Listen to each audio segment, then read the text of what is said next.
நண்பர்கள் அனைவருக்கும் வணக்கம். இந்த நாள் மகிழ்ச்சியான நாளாக எனது மனமார்ந்த வாழ்த்துக்கள். இன்றைக்கு பார்க்கக்கூடிய பதிவு வடகிழக்கு மூலையின் வாஸ்து ரகசியங்கள்.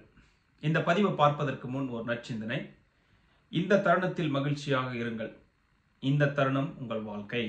இன்றைக்கான பதிவுக்குள்ள போகலாம். வடகிழக்கு மூலையின் வாஸ்து ரகசியங்கள். வடகிழக்கு மூலை அப்படின்னா என்னன்னா, வடக்கும் கிழக்கும் சந்திக்கும் மூலை வடகிழக்கு மூலைன்னு நம்ம சொல்லுவோம். இந்த வடகிழக்கு மூலை 4 திசைகள் 4 மூலைகளில் மிகவும் முக்கியமான பகுதி வடகிழக்கு மூலைன்னு நம்ம சொல்லுவோம். நம்ம உடலுக்கு தலை மூளை எவ்வளவு முக்கியமோ அதுபோல வடகிழக்கு மூலை ஒரு வீட்டிற்கு மிக மிக முக்கியமான பகுதி. இந்த வடகிழக்கு மூலை பொறுத்த வரைக்கும் பெரும்பாலான கொத்தனார்கள் என்ன பண்றாங்க அப்படின்னா, வடகிழக்கு இழுத்து இருந்தால் நல்லது அப்படின்ட்டு அந்த வடகிழக்கை இழுத்த ஒரு அமைப்பாக வைத்து விடுகிறார்கள். அது முற்றிலும் தவறு. வடகிழக்கு பொறுத்த வரைக்கும் எக்காரணத்தை கொண்டும் இழுத்தோ குறுகியோ வரக்கூடாது. 90 டிகிரி இருக்க வேண்டும். ஒரு சில இடங்களில் என்ன பண்றாங்க அப்படின்னா, கிழக்கு மற்றும் வடக்கு பார்த்த வீடுகளில் வடகிழக்கு இழுத்த அமைப்பாக போர்ட்டிக் அமைத்து விடுகிறார்கள். இதுவும் மிகப்பெரிய தவறு.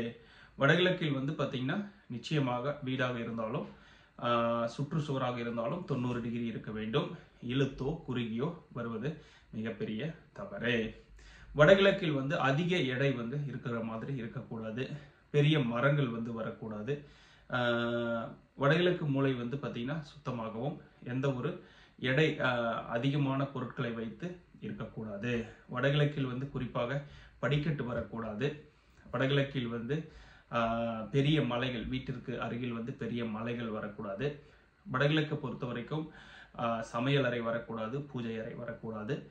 வடகிழக்கு இழுத்த அமைப்பாக இருக்கக்கூடாது. செப்டி டேங்க் வருவது தவறு. வடகிழக்கில் கோப்பர் கேஸ் வருவது தவறு. வடகிழக்கில் கிணறு வரலாம். அது வடகிழக்கு பகுதியில் மட்டுமே வர வேண்டும். அது வடமேற்கோ அல்லது தென்கிழக்கோ செல்வது மிகவும் தவறான ஒரு செயலாக இருக்கும். வடகிழக்கு பொறுத்த வரைக்கும் எக்காரணத்தை கொண்டும் வீட்டிற்கு மேல் தண்ணீர் தொட்டி அமைப்பது தவறு. வடகிழக்கு நம்ம சரியாக அமைத்து வடகிழக்கில் நிறைய திறப்புகள் வைத்து சூரிய ஒளி காற்று வீட்டுக்குள் வருவது போன்று அமைக்கும் பொழுது நிச்சயமாக ஒரு நல்ல வாழ்க்கை, ஒரு ஆரோக்கியமான வாழ்க்கை இருக்கும். மிக்க நன்றி. வாழ்க வளமுடன், வளர்க விவசாயம். எல்லோரும் எல்லா புகழும் பெற்று வளமுடன் வாழ வாழ்த்துகின்றேன். நன்றி.